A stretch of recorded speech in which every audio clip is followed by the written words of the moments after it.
Yo,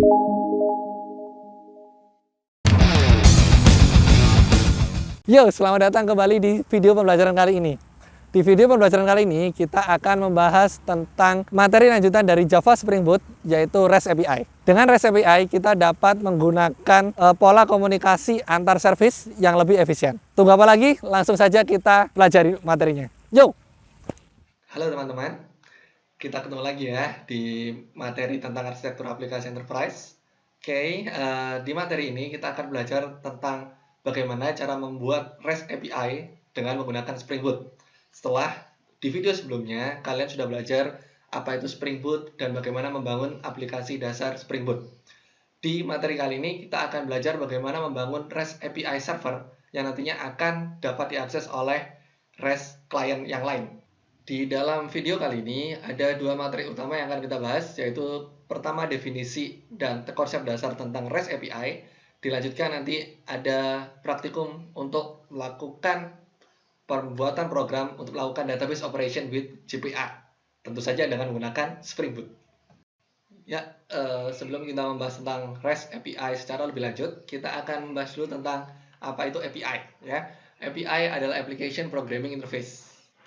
Seperti yang dapat dilihat, API memungkinkan developer untuk mengintegrasikan dua bagian dari aplikasi atau dengan aplikasi yang berbeda secara bersamaan. Jadi, untuk mengintegrasikan dua elemen yang berbeda, dua aplikasi yang berbeda untuk bisa dipakai secara bersamaan, kita menggunakan API.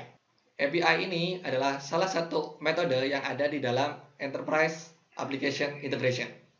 Nah, API sendiri terdiri dari berbagai elemen seperti function, protokol, tools, dan lain-lain yang memudahkan developers untuk membuat aplikasi. Ya, tujuan penggunaan API adalah untuk mempercepat proses development karena kita tidak perlu membangun kode program yang baru lagi untuk melakukan proses yang sama, gitu. Sehingga tinggal kita pakai aja. Nah, salah satu contoh penerapan API yang sering dipakai di pengembangan aplikasi modern adalah bagaimana cara kita menggabungkan dua fitur yang berbeda atau beberapa fitur yang berbeda ke dalam aplikasi, satu aplikasi yang sama. Contohnya adalah ketika kita mengintegrasikan payment gateway ke dalam aplikasi kita. Gitu. Seperti teman-teman dari Tokopedia yang melakukan pembayaran dengan menggunakan OVO dan sebagainya. Kemudian banyak cara yang bisa kita lakukan ketika kita melakukan pembuatan program dengan menggunakan API. Ya, banyak sekali jenis API yang dipakai, mau yang offline ada, yang mau online ada juga. Ini adalah ilustrasi bagaimana API itu dapat bekerja. Di sini kita bertindak sebagai developer yang membangun aplikasi yang nantinya akan diakses oleh end user kita. Nah, di dalam dapur kita membuat program tersebut dengan berbagai cara yang menurut kita paling baik, paling efisien, salah satunya dengan menggunakan API. Nah, dengan menggunakan API, kita dapat memanfaatkan aset-aset yang ada dengan lebih efektif dan efisien, khususnya ketika aset-aset ini di luar aset milik kita sendiri.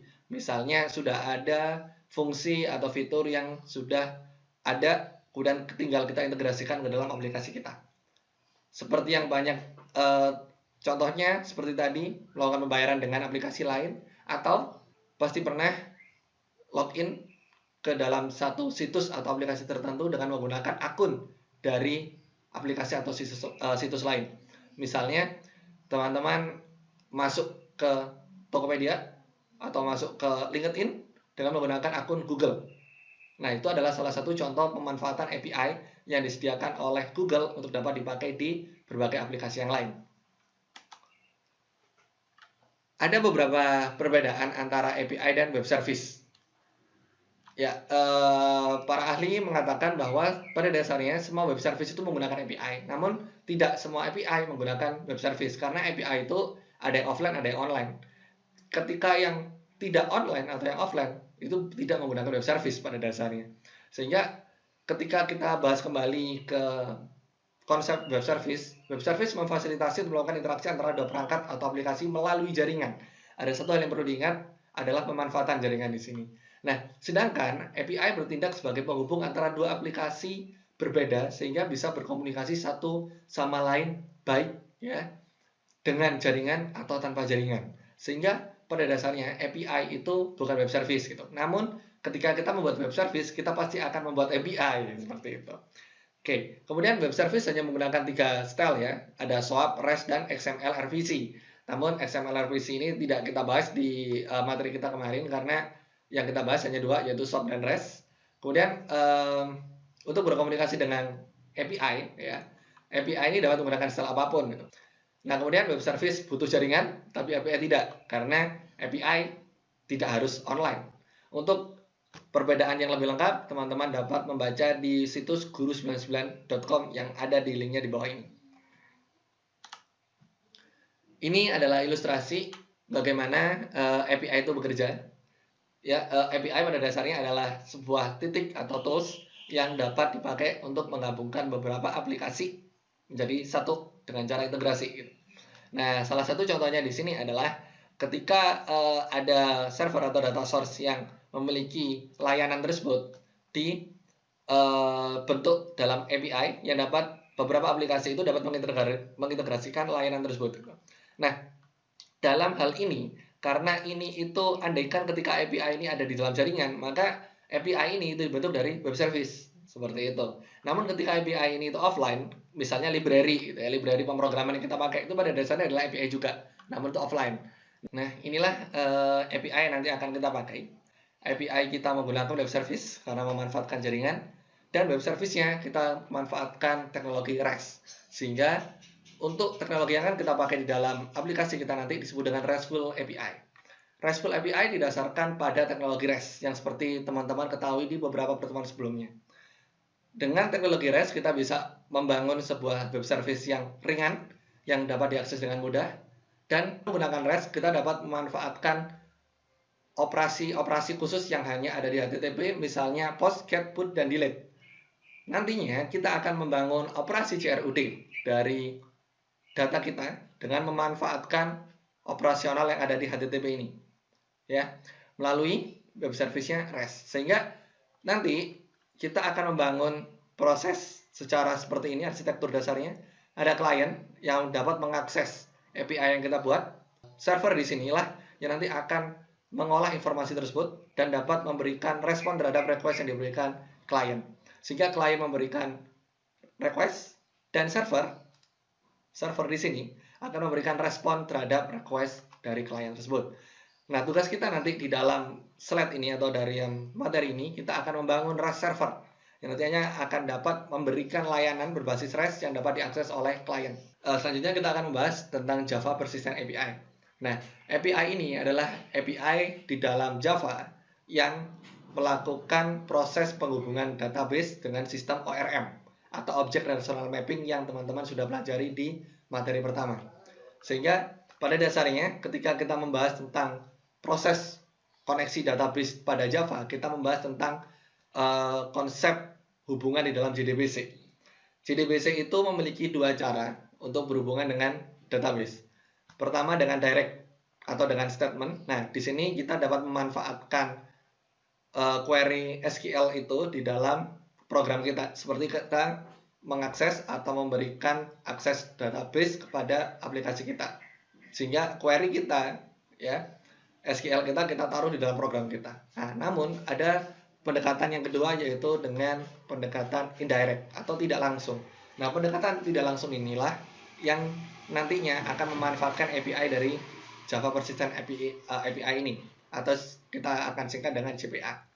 Nah, ini akan mengekapsulasi proses koneksi database dari engine database ke Java application-nya. Ini adalah direct communication. Poin pertama, direct communication. Kalau yang kanan ini adalah yang indirect atau yang kita manfaatkan JPA layer di sini untuk menjembatani antara application code kita atau program Java kita dengan database relasional yang ada di bawah sana. Nah, di sini kita tidak melakukan koneksi langsung antara relational database melalui JDBC ke application code, tapi kita memiliki layer baru, yaitu layer JPA.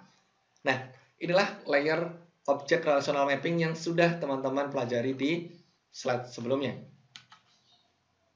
Nah, JPA itu pada dasarnya apa sih? JPA adalah framework dalam pemrograman Java yang menggunakan berdasarkan ORM untuk memanage atau mengatur relasional data menggunakan platform Java Standard Edition atau Java Enterprise Edition. Nah, kebetulan karena kita akan membangun aplikasi berbasis enterprise, Maka yang kita pakai adalah JEE nih, Java Enterprise Edition. Nah, Java Persistent API itu menggunakan query khusus yang sedikit berbeda dengan istilah named query dengan menggunakan Java Persistent Query Language atau JPQL. Nah, kemudian kelebihan JPA itu apa sih? Kita tidak perlu membuat query untuk manipulasi data karena query yang select ya, insert itu sudah diatur oleh JPA sendiri dengan cara dia sendiri gitu. Kita tinggal memanggil aja. Kemudian dapat dengan mudah mengelola transaksi dengan API. Kemudian kita tidak perlu membuat data akses objek yang kompleks, sederhana, tapi ini udah cukup powerful. Kemudian dapat digunakan untuk mengelola POJO atau plain old Java object, plain object Java object. Nah, itu cukup efektif seperti itu. Sehingga JPA itu secara arsitektur dasarnya dibagi menjadi 3 bagian, yaitu API JPA sendiri yang terdapat pada package Java X.persistence. Kemudian ada query khusus JPA yang disebut dengan JPQL tadi, dan ada objek atau relational metadata yang kita pakai untuk nantinya menghubungkan antara project Java kita dengan database yang kita punya. Nah, kemudian nanti dalam praktikum dalam slide ini kita akan menggunakan engine atau library JPA yang kita gunakan adalah Hibernate seperti itu.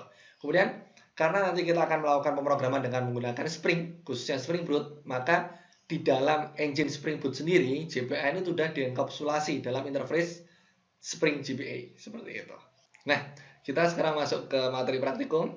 Langsung aja materi praktikum coding Spring Boot kali ini kita akan belajar tentang bagaimana kita akan membangun aplikasi Spring Boot dengan JPA untuk koneksi database dengan menggunakan library API Hibernate dan menggunakan database MySQL.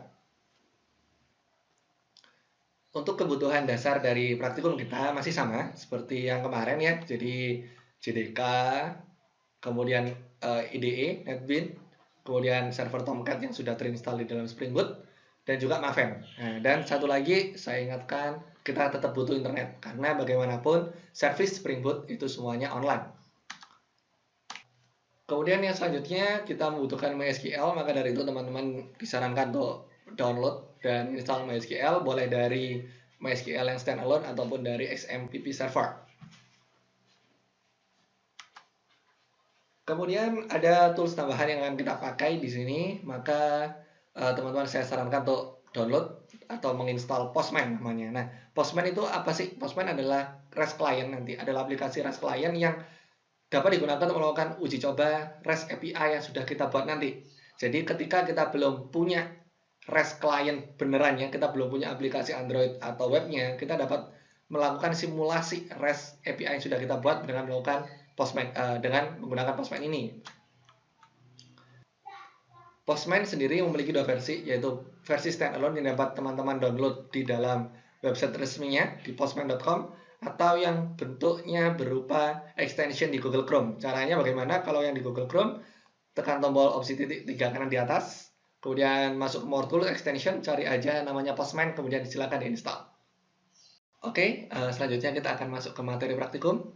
Seperti biasa, kita akan mengawali praktikum kita dengan membuat project baru. Oke, tapi sebelum itu tolong pastikan dulu server MySQL dan APJ kalian diaktifkan ya kan. Karena nanti dalam pemrograman ini kita akan melakukan pengaksesan basis data MySQL. Maka dari itu saya di sini menggunakan MySQL yang sudah terintegrasi di dalam server XMPP. Maka saya aktifkan dulu Apache dan MySQL-nya. Ya, akan kita biarkan servernya jalan. Setelah itu kita akan masuk ke NetBeans. Oke, setelah kita masuk ke NetBeans, seperti biasa kita akan mulai dengan membuat project baru ya. Jadi file, new project. Oke, kemudian kita pilih Java with Maven, Spring Boot, Initializer project. Next.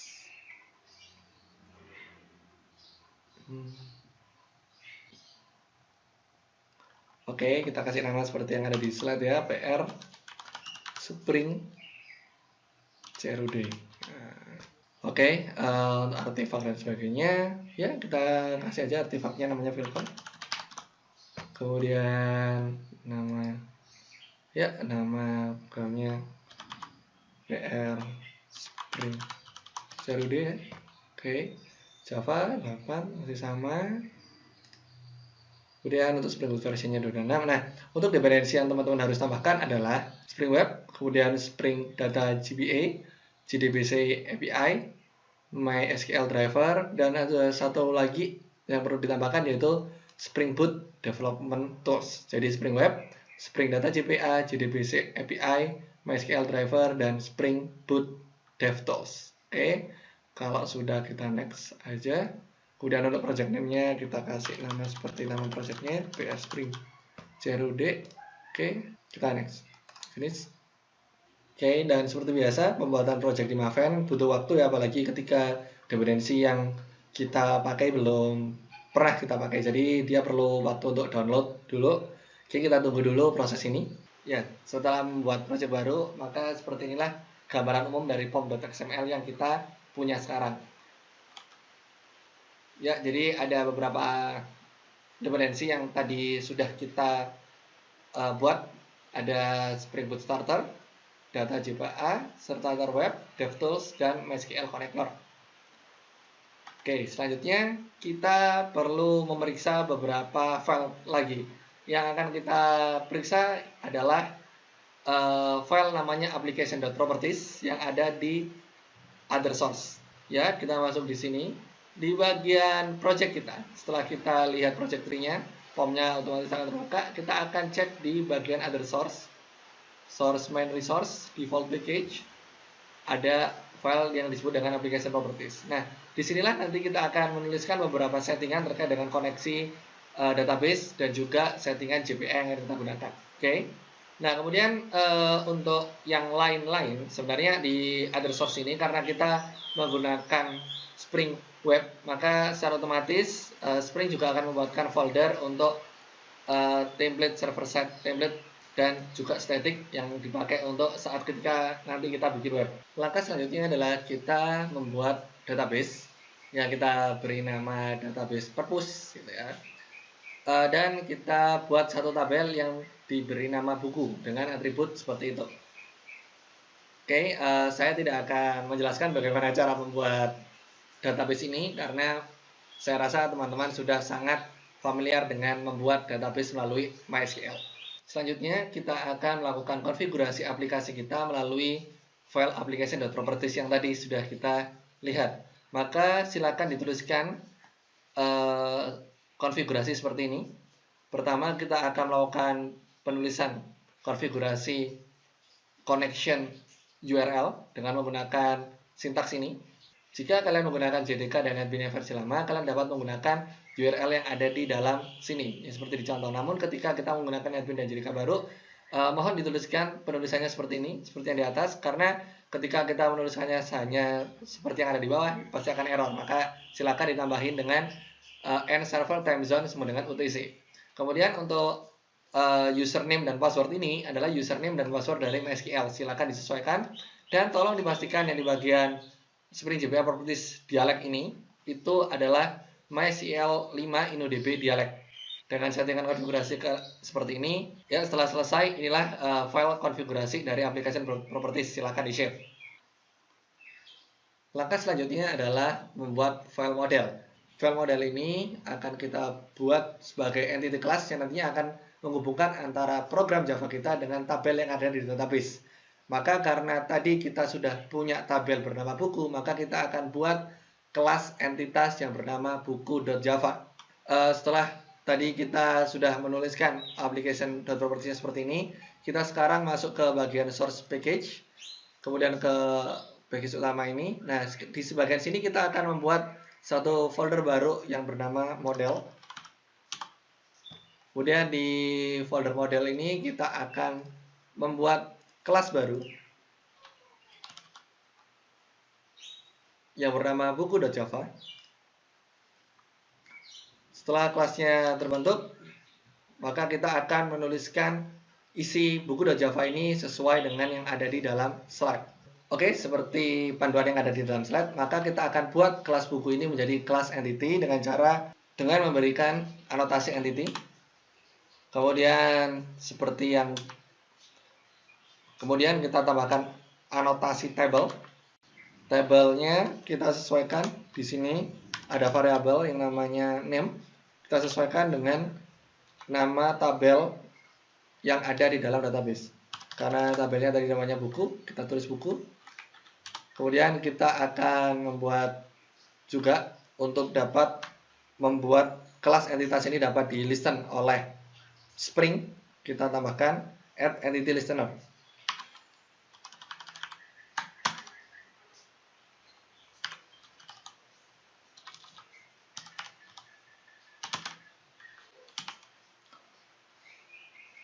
Oke, dengan auditing entity listener. Kemudian kita lanjutkan dengan memberikan anotasi keempat yang bernama JSON ignore properties. JSON ignore properties dengan value. Kemudian baru kita isi konten internal atau atribut internal yang ada di dalam kelas buku. Pertama kita punya buku ID, kemudian kategori ID,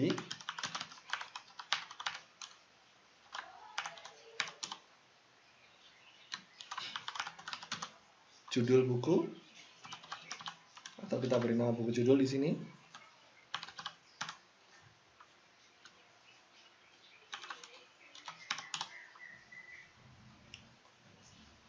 Buku deskripsi.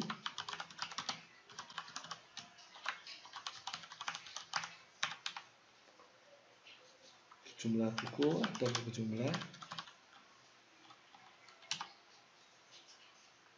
Dan selanjutnya adalah buku cover.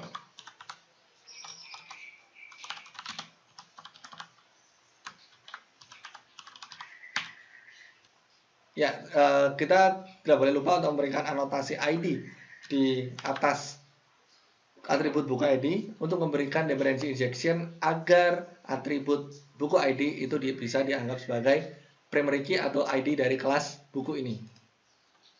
Ya. Oke. Nah, kemudian seperti biasa kita perlu membuat metode setter dan getter untuk kelas buku ini. Maka di sini kita akan bikin insert code untuk getter dan setternya. Seperti biasa semua atribut. Setelah metode setter dan getternya sudah jadi semua, maka sudah jadilah kelas entitas buku kita. Jangan lupa untuk disimpan. Langkah selanjutnya adalah membuat interface yang kita beri nama buku repository.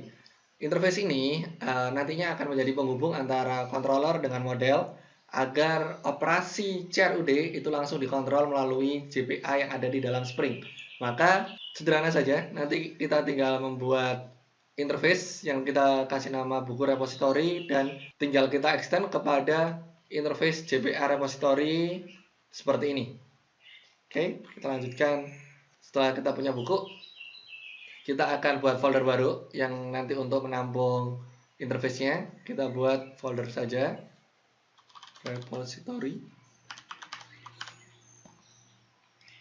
Dalam folder repository kita bikin interface baru, Java interface. Interface-nya buku repository. Ya, kalau sudah finish, di buku repository ini tinggal kita extend dengan JPA repository yang tadi.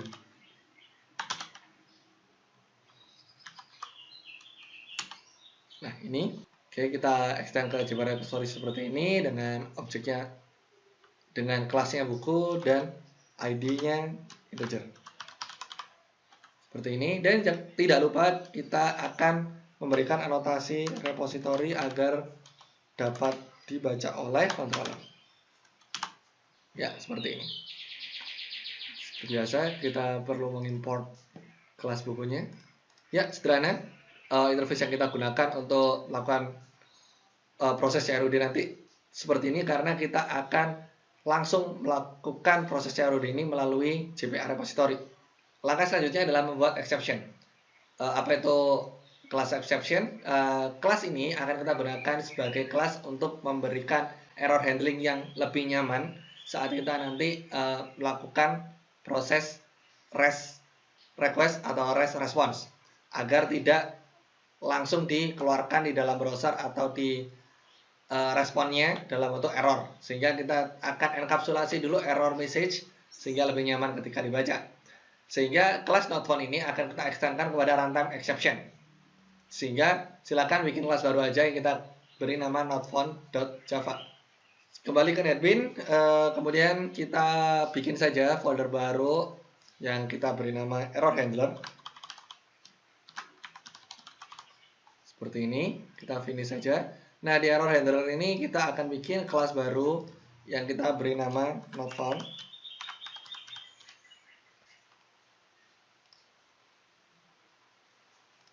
Silakan ditulis isi dari kelas not found ini seperti yang ada di dalam slide. Ya, oke, seperti ini hasil dari penulisan kode program di dalam kelas not found. Jangan lupa untuk disimpan lagi. Langkah selanjutnya adalah membuat controller. Proses pembuatan controller sama persis seperti yang sudah kita pelajari di dalam video sebelumnya. Sehingga kita akan buat controller kita jadi REST controller dengan beberapa metode. Penulisan buku controllernya seperti ini, ya, dan beberapa metodenya juga seperti ini. Ada list semua buku, post mapping ini kita gunakan untuk mengisi atau insert buku baru. Kemudian untuk yang get mapping ini ketika kita melakukan query untuk satu data buku. Kemudian yang put mapping ini adalah proses untuk update buku, dan juga untuk yang delete. Jadi untuk menghapus bukunya seperti apa. Silakan dituliskan di kelas controller yang teman-teman buat. Ya, oke, kembali ke NetBeans. Setelah kita membuat error handler tadi, kita bikin lagi saja satu folder yang kita beri nama controller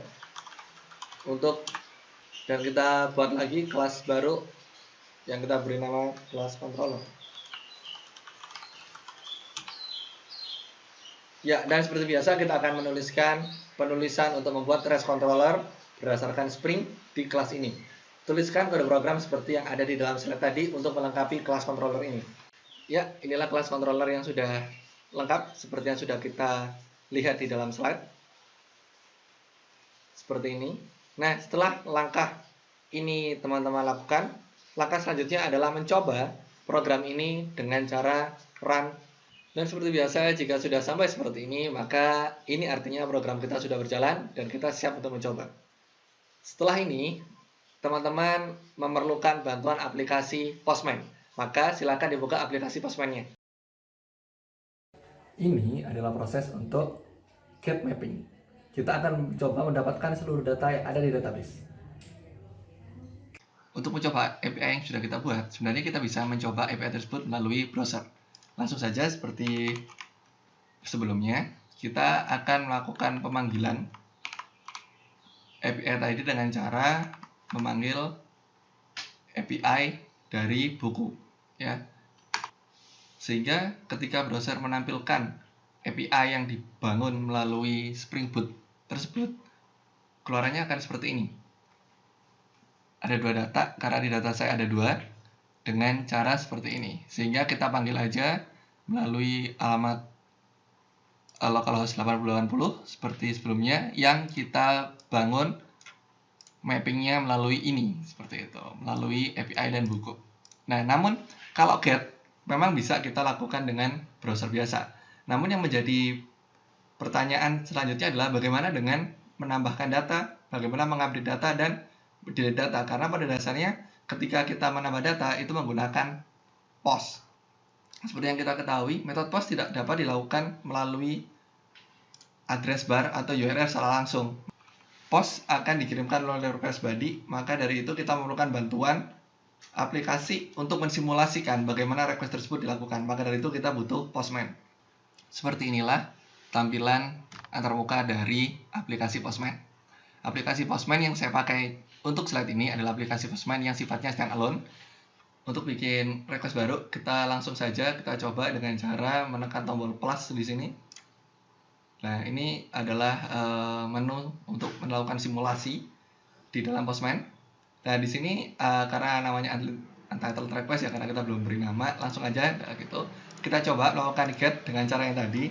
Nah, di bagian request URL ini silakan dituliskan alamat untuk mensimulasikan yang tadi ya, buku. Karena saya udah punya URL-nya di sini. Kalau sudah, langsung aja dicoba. Kita send. Apakah request get-nya jalan? Nah, ternyata jalan. Seperti yang tadi kita lihat di dalam browser. Oke, untuk get, mudah saja karena kita memakai address bar secara langsung untuk melakukan proses pengambilan data. Oke, selanjutnya kita akan mencoba untuk mengisi data dengan menggunakan JSON request yang akan kita kirimkan melalui body response. Oke, caranya seperti ini. Oke. Nah, kemudian untuk menambah data, kita akan menggunakan metode post. Nah, caranya bagaimana? Caranya kita tinggal akan mensimulasikan proses pengiriman data dari inputan kita untuk nanti diinput ke dalam server. Nah, kita akan menggunakan cara seperti ini gitu. Namun, kita tidak menggunakan form seperti ini, nanti kita akan menggunakan sistem JSON raw. Oke, dengan aplikasi Postman kita akan melakukan simulasi proses penginsertan data dengan menggunakan metode post. Caranya gimana? Langsung aja kita bikin request baru untuk mensimulasikan post. Metodenya kita ganti post, kemudian request URL-nya kita atur di localhost 2080 API buku seperti yang ada di slide. Nah, kemudian untuk proses insert datanya kita tidak menggunakan parameter yang ada di sini, tapi kita menggunakan body request. Maka kita akan pilih body dan kita akan memanfaatkan proses pengiriman raw JSON ke server dengan cara menuliskan yang di sini raw. Silakan dituliskan seperti ini. Nah, silakan dituliskan seperti ini di dalam body request-nya. Kemudian di bagian header akan kita tambahkan header untuk bisa mengenali pesan teks ini sebagai JSON. Maka di bagian header kita tambahkan content type, kita pilih application JSON. Nah, pastikan content type application JSON dan body-nya ditulis seperti ini. Maka di body akan terformat seolah itu memang benar JSON string. Maka kita pilih send, kita coba dikirim. Oke. Hasilnya akan seperti ini.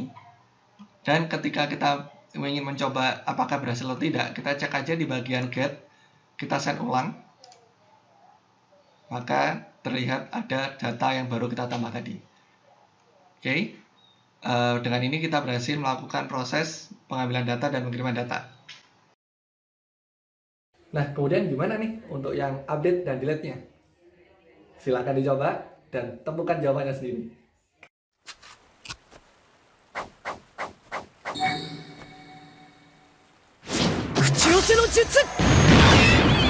Yeay! Ya, itu tadi adalah materi terkait dengan REST API di Java Spring Boot. Bagaimana? Menarik bukan? Di materi selanjutnya kita akan membahas tentang bagaimana membangun aplikasi microservice dengan lebih baik lagi dengan menggunakan Java Spring Boot. Oke? Sampai ketemu di video selanjutnya.